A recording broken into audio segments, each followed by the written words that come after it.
Good afternoon. A triple stabbing in North York has sent 3 people to hospital. 2 women and a man were injured. A suspect was taken into custody. CTV's Janice Golding's been following the investigation and joins us live with more details. Janice. Hi, Nathan. Yes, police have a man in custody following a triple stabbing in a home behind us here in North York. Now, officers say that they were called to the home at Glendora Avenue and Burnwell Street, which is near Yonge and Shepherd, at around 3:39 a.m. And when they arrived on scene, they found 3 adults, 2 women and 1 man with stab wounds. Paramedics say they transported all 3 to hospital. 1 person had serious injuries. The others had more minor injuries. The suspect, meanwhile, took off on foot. However, a man in his 20s was arrested a short time later, according to police, and they say there is no ongoing threat to the public. Reporting live from Janice Golding, now back to Michelle and Nathan. Thank you, Janice. Peel police have released images of a vehicle they say is linked to a pair of arsons in Mississauga. Police say the driver of this white Honda CR-V is wanted in connection with 2 arsons at the same home on Waters Edge Road near Lakeshore and South Down Road. The first happened on January 26th, while the second happened on March 8th. This man was last seen wearing a blue hoodie with a white emblem and black shoes. Police are asking anybody with information to come forward. Hamilton police say they've disrupted a drug trafficking operation. Officers seized crystal meth, fentanyl pills, and cocaine, as well as $1,500 and 3 replica guns after multiple search warrants were executed last week. Police allege the suspects were trafficking illegal drugs from homes in East Hamilton. 3 people are facing multiple charges, including possession for the purpose of trafficking and possession of the proceeds of crime under $5,000. Toronto police are set to provide an update this afternoon on preparations ahead of the planned Al-Quds rally this weekend. Police have promised a significant and visible presence Saturday as demonstrators plan to gather outside the U.S. consulate. The annual pro-Palestinian event was started in Iran during the 1979 Islamic Revolution and has spread to major cities around the world. Critics of the event have described it as anti-Semitic. Ontario Solicitor General Michael Kersner has called for the rally to be cancelled. He released a statement which reads in part, "These displays of hatred are unacceptable. They spread fear, target Jewish communities, and undermine the values of respect, tolerance, and safety that define our province. Any display of anti-Semitism, intimidation, or the glorification of terrorist groups and their violence is unacceptable and will not be tolerated in Ontario." Gas prices have come down slightly in the GTA following several recent spikes amid the ongoing war in the Middle East. However, this relief is expected to be short-lived as prices are due to jump once again overnight. CTV's Sean Davidson has been speaking with drivers about the situation. He joins us live with more. Sean. Well, Michelle and Nathan, prices are about at $1.53 a litre in and around the GTA right now. As you mentioned, they're expected to go up to close to $1.60 a litre at midnight tonight. But also this follows the recent rises ever since the United States and Israel attacked Iran at the end of February, and ongoing. The price of gas right here in the GTA has raised about 20 cents per litre. Now, in and around this Costco today is where gas prices are a little bit cheaper. Typically, they're about $1.44 a litre here. Many of the folks we spoke to today say it's really gotten to the point where it's difficult to keep track of these sorts of things. Gas prices seem to be up and down, but with this particular issue, the attacks, the war that's happening in Iran, they're really feeling it here at home, and there's just no understanding when this will end. We know that it comes down to the Strait of Hormuz, that shipping route that has been attacked by our shipping containers are being attacked by Iran, which is holding up about 20% of the world's oil right now. And we spoke to not only some drivers today, but Matt McLean from GasBuddy.com. Here's what they had to say. Not too good. It'd be nice to be able to keep that, that extra little bit of money in your pocket right now. It going up so quickly is kind of interesting, right? Like, how can it affect fuel that's already been made already? I do worry that this could go along. The longer it goes on, I worry that it gets worse. And then I would be concerned coming to the pump. until the Strait of Hormuz, in one way or another, becomes a reopened channel to allow 20% of the world's oil supply to begin safely navigating those channels back and forth on a daily basis, we have a serious, volatile situation in our hands that we need a quick solution to. Now, McLean mentioned that some energy ministers are going to make strategic reserves available, but he says with no end in sight to this conflict in the Middle East, we don't know how much reprieve that will provide. Reporting live, I'm Sean Leathong. Nathan and Michelle, send it back to you. Thank you, Sean. And still ahead, we will have the latest on the situation in the Middle East, including cargo ships being targeted in the Strait of Hormuz. We'll have those details a little later in the newscast. But first, the chair of Niagara Region has resigned following allegations he owned a signed copy of the political manifesto of Nazi leader Adolf Hitler. In his resignation letter, Bob Gale described himself as a passionate historian with a broad collection of historical art and artifacts. He says his collection also includes a letter from anti-slavery advocate John Brown. Gale was appointed by the province in December. Meanwhile, a statement from Niagara Region reads in part, the region's bylaw to appoint an acting chair outlines how temporary absences in the chair's office are handled.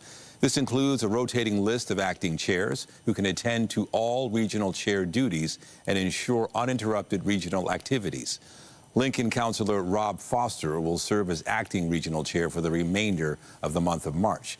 Niagara Region will continue to work with the province regarding any next steps and actions related to the office of the regional chair.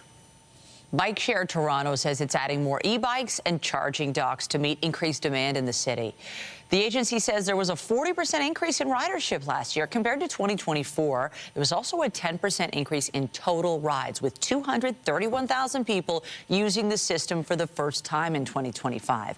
During a presentation to the Toronto Parking Authority yesterday, Bike Share said 200 new e-bikes, 350 charging docks, 1,200 new solar stations, and 750 regular bikes are being added to the city's network.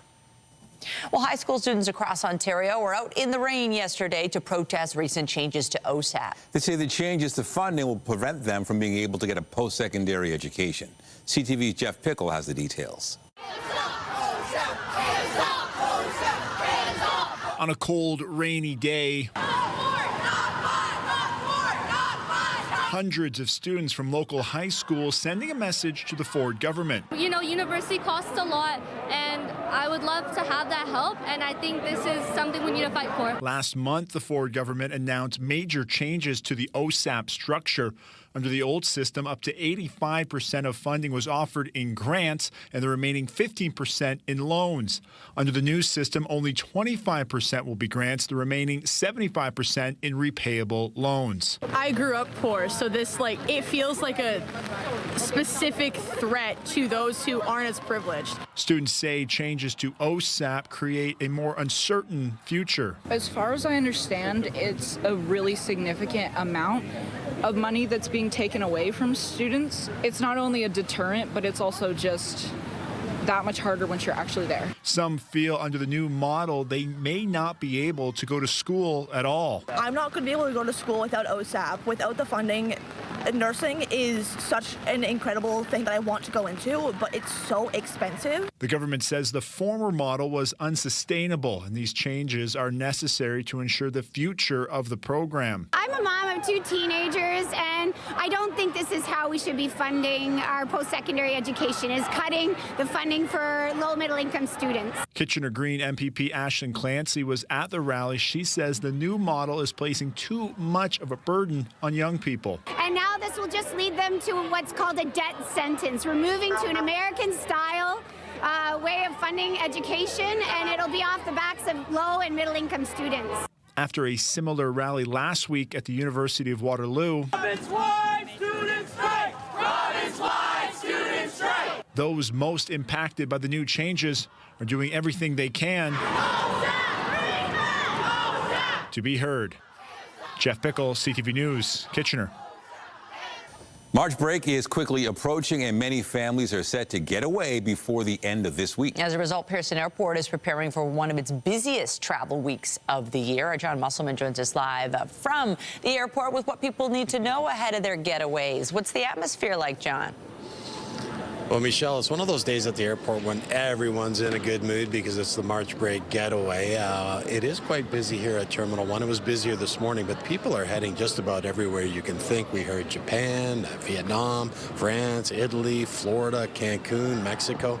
We'll show you some video inside the terminal this morning. It was quite busy as people were preparing to take off for the March break. And as you mentioned, the GTAA is reminding people to get here early so you can avoid some of the lineups. Make sure you pack your bags properly according to, the rules involved for carry-on luggage and what's in your checked luggage.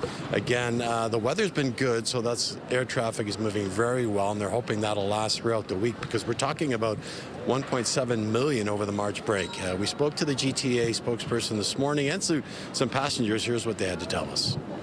The thing is, arriving 2 hours before a domestic flight, 3 hours before international flight, it gives you time to park, get through security, get past security, and we have a number of activities over March break as well, because this is the time of year where a lot of families are traveling. There's a lot of young kids, so we have things like a magician in the terminal. We have live music. We have in Terminal 1 a family movie lounge. So these are some of the things that we put in place so that people can really enjoy and relax and start their vacation when they get to the airport. Japan, yeah, that's exciting. Who's all going?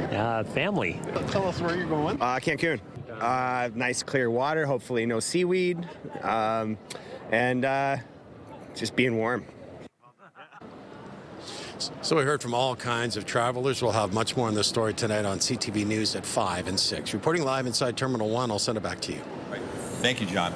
We got more news in a moment, but first, here's a live look at the city this afternoon. Calm and quiet today, but we're watching for a couple of storms in the coming days. And I guess for those who are not going away for March break, there is a little bit of concern. Hey, Lindsay. Hey, Nathan, and not only that, but anybody who might be heading to the airport tomorrow might want to be aware of the weather we are going to talk about, too. Right now, we just have a few flurries in places like Caledon, Orangeville, Mount Forest, Ontario. Widen things out so you can see. It's thanks in part to the northwest winds off of Lake Huron and Georgian Bay. Here's the next weather maker for tomorrow. We're going to talk about that coming up. But let's talk about these winds. Did you hear them through the night last night? Gusting upwards of 50 kilometers per hour in many cases. Gusting to about 40K at this hour. Temperature-wise, +1 right now at Toronto Pearson, 0 degrees though in Hamilton, and -5 degrees in Parry Sound. So it certainly has cooled down for areas further north.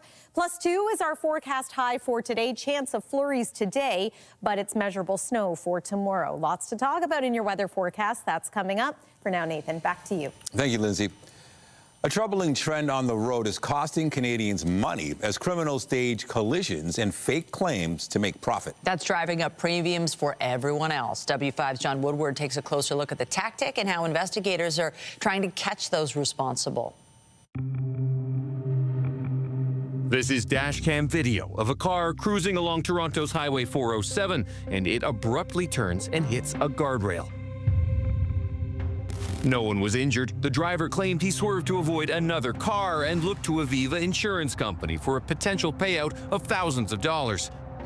And that's where investigator Mike Cardillo comes in. You'll see this car right here going very slowly onto the on-ramp. Cardillo's team checked out the highway's traffic camera system to see the crash from a different angle. Same guardrail crash, but there's clearly no car the driver is trying to avoid. But that video reveals something else unexpected. If you can see this car right here, he was following closely. There is another car, but it's farther back. And as the traffic camera records, you can see the pair switch before anyone else gets there. You get footage like that, it tells the whole story on what exactly happened. The person making the claim wasn't even driving the car, making any claim he was injured in that crash impossible. Talk to me about those videos. What jumps out at you as an investigator? That's the smoking gun. In an investigation, you have the video clear as day that the individual got out of the driver's side of the vehicle, hopped into another vehicle to take off. A staged collision to profit off a fake insurance claim, and it's hardly the only one. Take this video of a parking lot east of Toronto.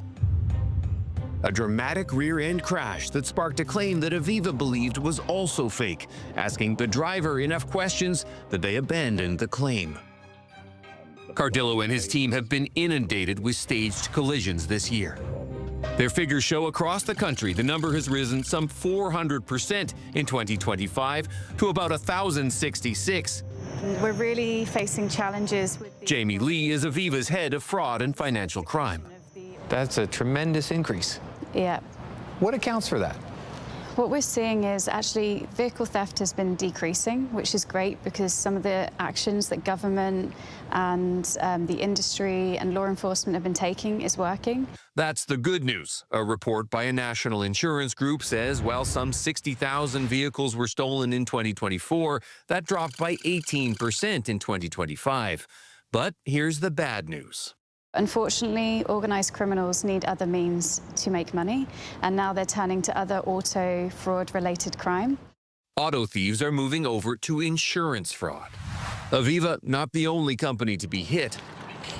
An investigation last summer in Peel, west of Toronto, revealed a massive, allegedly criminal scheme, including violence and extortion. But a big part of it was defrauding insurance companies, including Saskatchewan Government Insurance, Cooperators, Bel Air Direct, Wawanesa, and Intact. Today is another example of what diversification for criminal groups looks like, because they find different ways to seek vulnerabilities, exploit them, turn them into profits. The charges not proven in court. What does it tell you that the people who are accused of being involved in extortion and tow truck violence are also allegedly trying to pull scams? It tells you that the money is there to be made, and more of the challenges that we're facing is that they're getting very sophisticated. The investigators are vigilant, but can't be sure how many scams they're not catching, because these investigations are difficult without video like this. John Woodward, CTV News. Prime Minister Mark Carney is set to unveil his government's plan to defend the Canadian North as he visits Yellowknife. CTV's Jeremy Charon has been following the Prime Minister's travels. He joins us live from Ottawa. Jeremy, what more can you tell us about Carney's announcement? Yeah, Michelle, the Prime Minister, on the road again today, making a trip to Yellowknife, where, as you've touched on, he'll make a defense-related announcement about securing the North and the Arctic. We know this government has been talking for some time now about increasing defense spending. There are new NATO defense spending targets that they have committed to meeting and have promised significant investments in infrastructure and things to help secure the Arctic. What we don't know yet is a lot of the detail in terms of where that money is going to be spent and exactly on what. And so presumably we'll learn something today about, something related to defense in the Arctic. We don't have all the details yet, but we'll be learning all of that pretty soon. And the Prime Minister doing that today prior to taking off for Norway, where we'll see that defense theme continue to be kind of weaved throughout that trip. His first order of business in Norway will be to observe a military exercise, a NATO military exercise, a significant one at that happens only about every 2 years. About 25,000 military members taking part in that. He'll observe that alongside the Norwegian Prime Minister as well as the German Chancellor. He will have a one-on-one meeting at some point during his time in Norway with the Norwegian Prime Minister. He'll also meet with the Nordic Five, so the leaders of other Nordic countries, including Iceland, Denmark, Sweden, and Finland is the other one, as well as Norway, of course, where he'll be. They'll talk about a number of things, including trade, cooperation on securing the Arctic. There's a big focus here on defense and on Arctic security during this trip. And then after Norway, the Prime Minister will make a stop in the UK. He'll meet with UK Prime Minister Keir Starmer in London at 10 Downing Street. They are expected to talk about a number of things, including the situation in the Middle East and the situation in Ukraine, two things where the UK and Canada have been fairly aligned on, Michelle. And Jeremy, we're also hearing Carney will be remaining in Europe for personal reasons. Any information there? Yeah, we don't really know much. All we know is, according to the Prime Minister's office, that London portion of the trip is where the official itinerary and the official business for the Prime Minister stops, but he will not be returning to Ottawa with the rest of the delegation. We're told by the Prime Minister's office that he is spending personal time in Europe until March 22nd. At which point he'll return to Ottawa. Where exactly he's going, what he's doing exactly, of course, we don't know, just that it is personal time that he'll be spending in London on the tail end of this trip. CTV Jeremy Charon live for us in Ottawa. Thank you. Of course, anytime. Conservative leader Pierre Poilievre is heading to the U.S. for trade talks. This week, I'll be heading to the United States to stand up for Canada and Canadian workers. First stop, Michigan, where I'll meet with auto leaders and state legislators to defend an integrated North American auto industry and fight for tariff-free trade.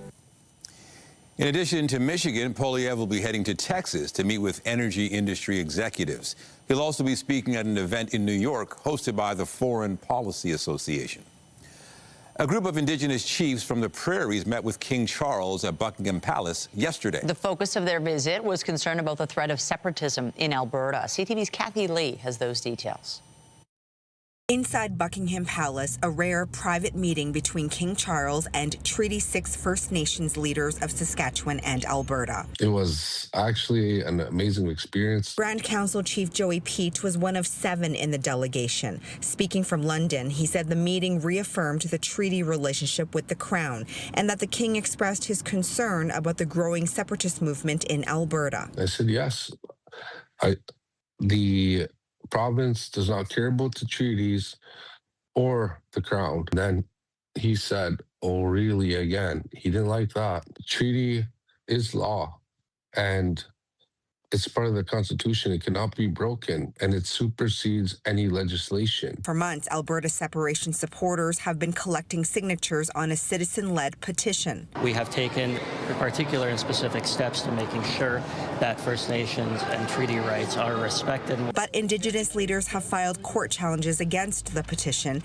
and have pushed back against the movement, urging the Premier to denounce it. The lands do not belong to Alberta.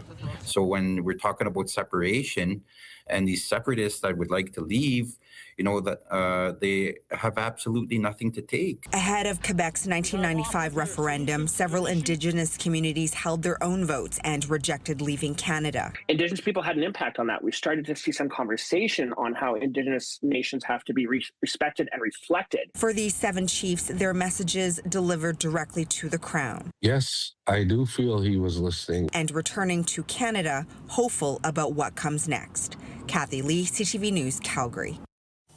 Foreign Affairs Minister Anita Anand says Ottawa's working with Middle Eastern countries hit by Iranian strikes as part of a push towards a diplomatic solution to the war in Iran. I have been in close contact with every country that has been involved in some way by the Iranian retaliatory strikes, and I will continue to reach out to them as they are to me in order to pursue a diplomatic path forward. That's Canada's effort that we are making on the international stage now. Anand says Canadian officials will be meeting with their G7 counterparts in Paris to discuss the situation. She says Ottawa's focus in the region is diplomacy and de-escalation, providing humanitarian aid and consular support for Canadians trying to leave. Oil prices have surged back over $100 U.S. a barrel amid the ongoing war in the Middle East. A new video shows 2 oil tankers on fire in the Persian Gulf, which forced Iraq to suspend oil operations. Iran has escalated attacks on oil infrastructure across the Gulf in an effort to create enough economic pressure globally to see the U.S. and Israel back off on their continued bombing campaign. U.S. President Donald Trump commented on the situation last night. Now we're going to look very strongly at the Straits. The Straits are in great shape. We've knocked out all of their boats. They have some missiles, but not very many. I think we're in very good shape. The main thing is we have to win this. They win it quickly, but win it. And there are many people. I'm just watching some of the news. Most people say it's already been won. It's just a question of when. When do we stop? That doesn't appear to be the sentiment from Iran's government, which says it hopes to use the closure of the Strait of Hormuz and attacks on Gulf Arab countries as leverage against the U.S. and Israel. That was the plan announced by the new Supreme Leader, Ayatollah Mujtaba Khomeini, in his first statement since succeeding his late father. His message calling for retaliation was read out on state TV, as reports suggest he was hurt in the initial strikes that killed his father in late February. Iran's military previously threatened its attacks will push oil prices above $200 U.S. a barrel. In an attempt to keep prices down, oil-rich nations have agreed to release 400 million barrels from their reserves. Canada is part of the group and says it is working with allies on energy exports. There's been discussion, as you've seen, with the G7 finance minister, the energy ministers, about what can be done in the short term. There's been a decision with respect to strategic petroleum reserves. This is an ongoing discussion. It's a very fluid, set of circumstances. I think Canadians would understand that. But the message to the world is that Canada is willing to do its part. Meanwhile, the United Nations says more than 3 million people have been forced from their homes in Iran since the start of the war. The UN's Refugee Agency says as many as 1 million families are now temporarily displaced inside the country. Refugee families being hosted in Iran, a majority of whom are from Afghanistan, have also been affected. The Commissioner for Refugees warns the numbers are likely to rise as the war continues. Anyone planning to book a flight in the coming weeks may see a noticeable increase in prices as the war in the Middle East impacts the cost of jet fuel. Industry analysts are warning of significant fare increases in the coming months. They say if the cost of jet fuel remains high, prices for international flights could increase by up to $200. It's unclear how domestic flights might be impacted, as airlines could try to minimize the impacts. In a statement to CTV News, WestJet said rising jet fuel prices have already made operating flights more expensive. Air Canada and Porter Airlines both issued statements saying it's too early to forecast how ticket prices may be impacted. The Trump administration has opened a new trade investigation this week into manufacturing in foreign countries.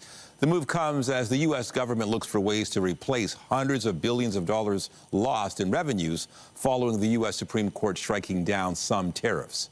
The Trump administration is starting investigations under Section 301 of the Trade Act, which could lead to new import taxes.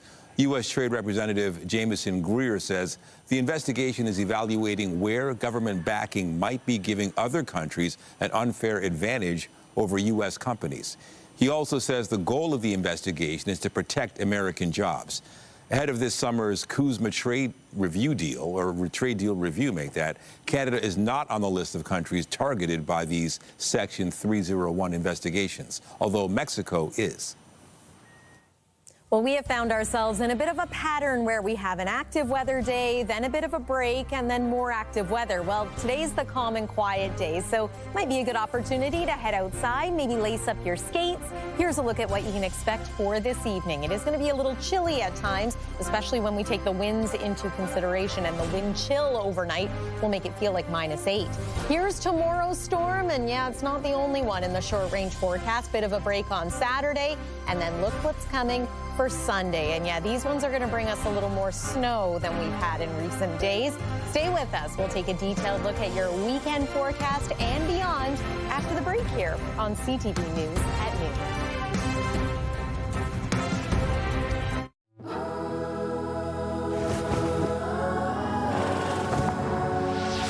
The World Cup is coming to Canada.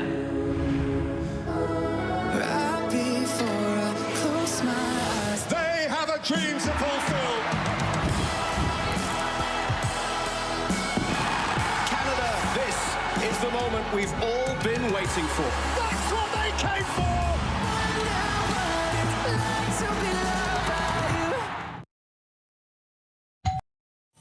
Well, not a bad afternoon. We're seeing some blue sky, not super warm or anything, but hey, we had wild wind and rain and we're getting snow, so this is a sweet spot. That's not bad. It feels like a sort of a gradual transition from the mild weather to sort of back to winter weather. Yeah, temperatures are going to be a big part of our weather story over the next week here. Welcome to March, when some days you have a high of 14 degrees, which could happen in the coming days, and then others you have an overnight low near -12. That could also happen about 24 hours later. And ahead of that, we are expecting some snow, measurable snow. The timing of tomorrow's might just be okay for the morning commute. However, we're going to tell you everything you need to know. Weather is brought to you by the Presler Law Firm, Injury Lawyers. You don't pay unless they win. Yesterday, we did get a healthy amount of rain across southern Ontario, so much so that there has been some localized flooding in parts of southern and especially southwestern Ontario. This video from our friends at CTV London, where, yes, the combination of melting snow and falling rain has left rivers and streams running high and fast. It's something that we are also going to continue to watch, again, with some colder air moving in. That reintroduces the opportunity for ice jams and a little bit of freezing once more. There's the system that brought us all the rain. It is now bringing mixed precip and some freezing rain to parts of New Brunswick as well as Newfoundland. Back here closer to home today, we are getting some scattered flurries as a result of some pretty gusty northwest winds. And then here's the next storm that is waiting in the wings. This is an Alberta Clipper. It is still developing, but with this one, we do expect to see more in the way of snow versus rain, although there is a period late tomorrow afternoon where we might see a bit of a changeover to some rain. That would lessen the snowfall totals if that happens. And then here's the next system for Sunday. So a bit of a break during the day on Saturday before another round for the second half of the weekend. All right, models are showing us that we could pick up at this rate 5 to 10 centimeters of snow around the GTA. But again, especially the west end of the GTA, if we do end up getting some rain, you can expect that these numbers will be less. This is actually a little bit of good news, I think, for parts of ski country in Ontario. Some fresh snow is a good thing just ahead of the March break. This is how it looks by the time we reach 9 a.m. tomorrow. So hopefully the majority of the AM drive is going to be okay. I know some students have PA days tomorrow. Others are starting March break. Hopefully the roads aren't too busy. But in any case, plan on there being some snow through the day. There's 4 p.m., bit of a mixing line happening near the shoreline of Lake Ontario. That's your best bet for seeing some rain closer to the water. But farther away from that, this is mainly a snow event. Nice sunny day for Saturday, and then here comes Sunday with, once again, the opportunity for snow or for rain. It's windy out there today. We do expect the winds to ease tonight, and then they're going to pick up tomorrow with that system moving in. Our temperature at this hour is +1. It's +3 in Windsor. Today, we are forecasting a daytime high of 2 degrees. That's a little below seasonal. We expect to be around 4, and then our overnight low is -4 degrees for tonight. There is the morning drive, and a look at what you can expect. Some light to accumulating snow early on, and then it continues right through the afternoon with our daytime high around +3. 7-day forecast. So we've talked about Friday. There's Saturday. Sunday's high about 5 degrees, and then Monday is going to be mild, certainly mild enough for us to get some rain, but then very cold air Monday night and into Tuesday. We are back into the chance of flurries by Tuesday morning. That's the weather for now. Nathan, I'll send it over to you. Thank you, Lindsay. The Maple Leafs still have not won a game since the Olympic break. They'll try to change that when they host the Anaheim Ducks tonight. William Nylander, Brandon Carlo, a rebound left in front, and Matthews stopped on the doorstep by Jakub Dobich. The team is coming off a 3-1 loss to the Montreal Canadiens Tuesday. The Leafs are on an 8-game losing streak. Game time for tonight is 7 at Scotiabank Arena.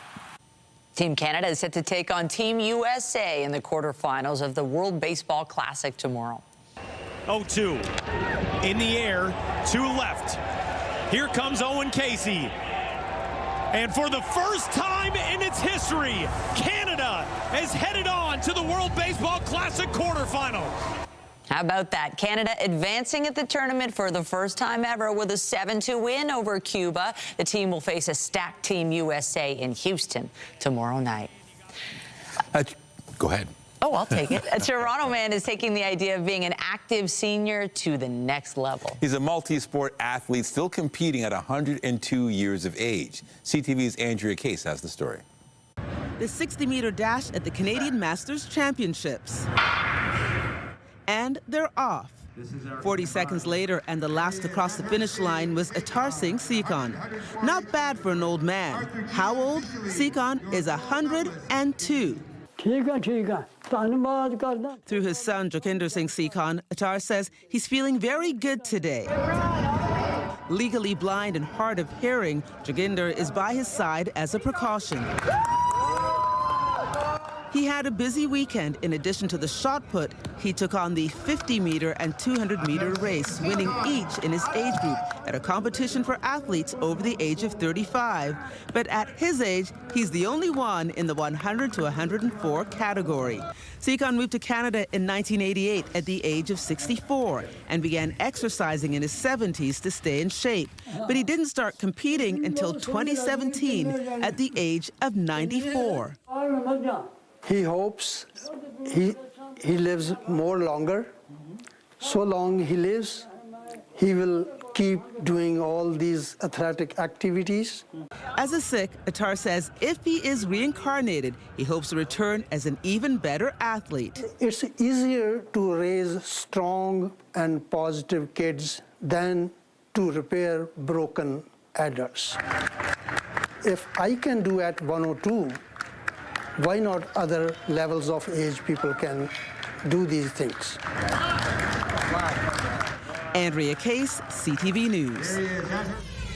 Still to come, the province is planning to slash the number of conservation authorities in Ontario. We'll have more on the pushback against the proposed changes when we come back.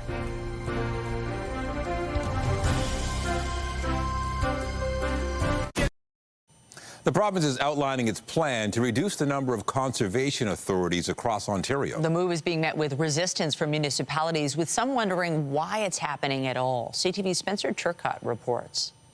Ontario currently has a fragmented system of conservation authorities. The province is moving ahead with its plan to reduce the number of conservation authorities in Ontario. They've revealed a revised plan to boil the existing 36 down to 9 rather than 7. It would mean stronger flood resilience, clearer processes for municipalities and permit applicants, and better support for housing and infrastructure projects. The 9 regional bodies will operate under a new central agency called the Ontario Provincial Conservation Agency.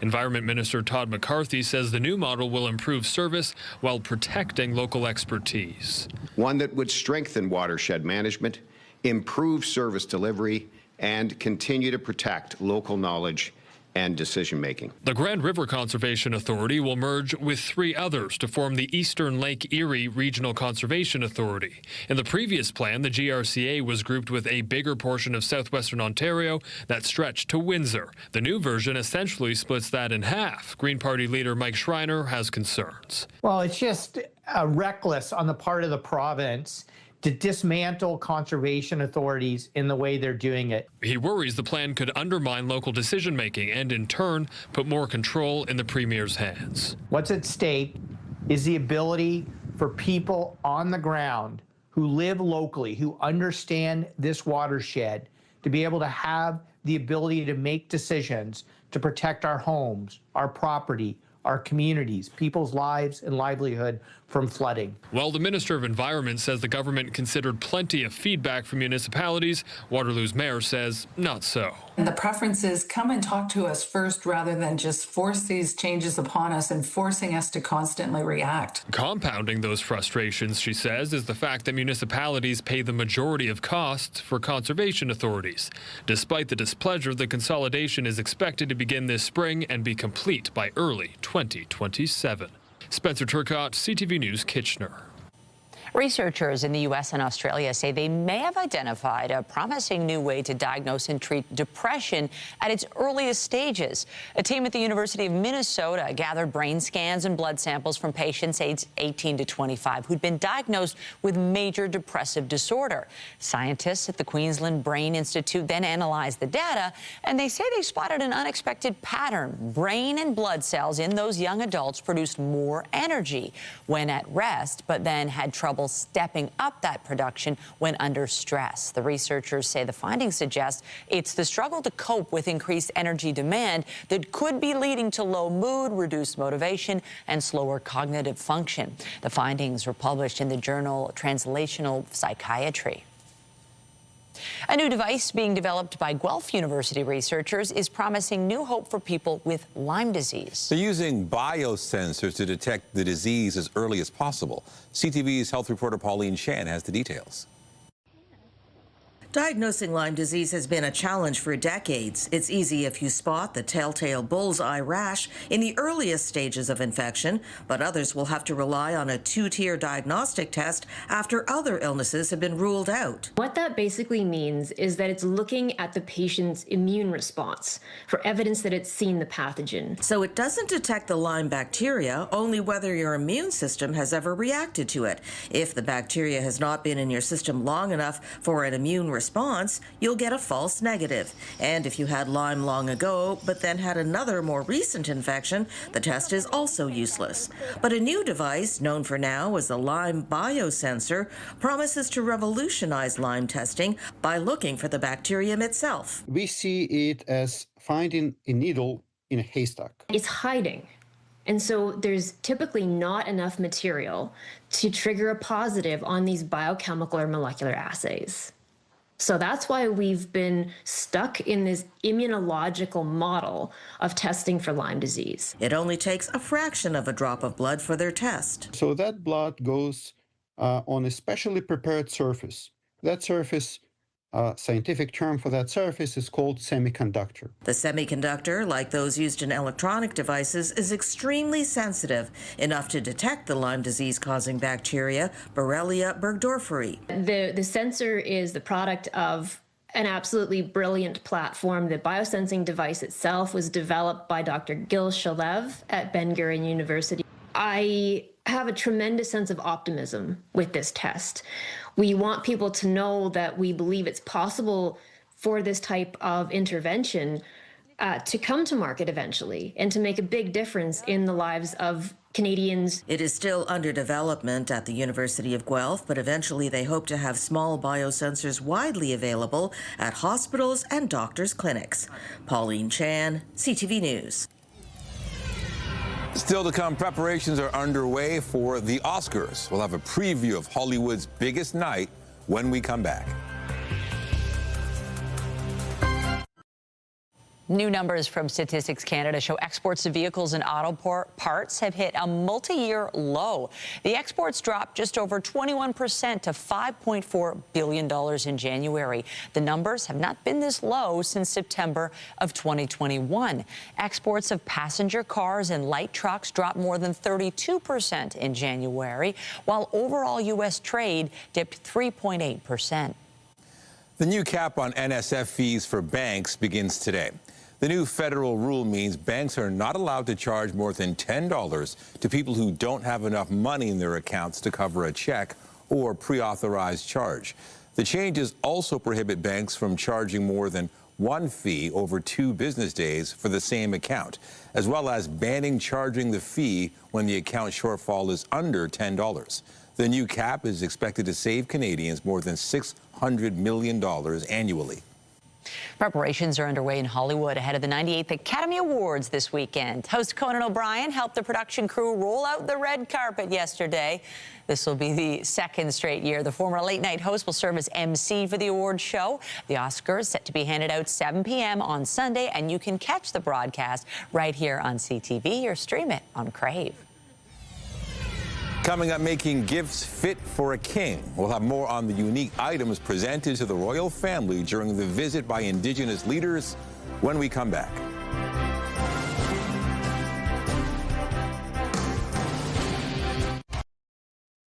Earlier in the newscast, we told you about the meeting between King Charles and a group of chiefs from the prairies. The group brought with them a number of special gifts, and CTV's Alison Bamford spoke with those who created the items. Stitch by stitch, Annika knits, swing, turns cloth into something with great significance. It's a representation of cultural identity, it's resilience. She learned to sew as a teenager, teachings passed down from her mother and grandmother. Her latest piece, a ribbon skirt meant for Queen Camilla. The colors and design symbolize the spirit of Treaty 6. I'm very appreciative. This is an experience that I never thought I'd be able to experience. During meeting with the King, First Nations chiefs from Saskatchewan and Alberta gifted the royal family a ribbon skirt, moccasins, and a medallion made by local Indigenous artists. Well, I used 2 needles. It took Margaret Larocque more than 2 weeks to bead the monarch's medallion. That's the highest honorable gift that you can give. It connects who we are. Each gift guided by cultural practice and tradition down to the tiniest of details. Cut this way and you cut around. Including the birch bark, used as the formal invitation to the king, laser etched with writing. We sort of all decided that due to bark's role throughout the years in transmitting stories and people and ideas, that It would be the perfect medium for an invitation. Those behind the presents hope to see their work worn by the Royals at the Treaty 6 commemoration this summer. Gifts truly fit for a king. Allison Bamford, CTV News, Beardy's and Okomasis, Cree Nation. Beautiful. What do you get for a king? Well, there you go. Weather-wise, not too bad. I think some folks maybe thought there'd be more rain, but not dealing with that. Yeah, today should be a mostly dry day. If any type of precip, we will likely see flurries today, and nothing that's going to amount to a whole lot. This is what it looks like on the satellite and radar. The activity mainly northwest of here, but as we make our way into the day tomorrow, this is a different story. We've got system snow moving in. It's a clipper. We can expect roughly 5 centimeters of snow. Some areas will see a little more, some a little less. If we get some rain mixing in, that's going to lessen the snowfall totals. There's your Saturday, mix of sun and cloud. Sunday, oh boy, another round of snow or rain. And then looking ahead into next week, March break for so many, it's going to be a little bit chilly after a mild daytime temperature on Monday. Nathan and Michelle. All right. Thank you, Lindsay. And that's it for CTV News at noon. Remember, you can get Toronto's breaking news all day long on CP24 and at ctvnewstoronto.ca. For Lindsay Morrison and all of us here, have a pleasant afternoon. I'm Michelle Dubé. And I'm Nathan Downer. Be sure to join us later for CTV News at 5 and 6. Have a great day.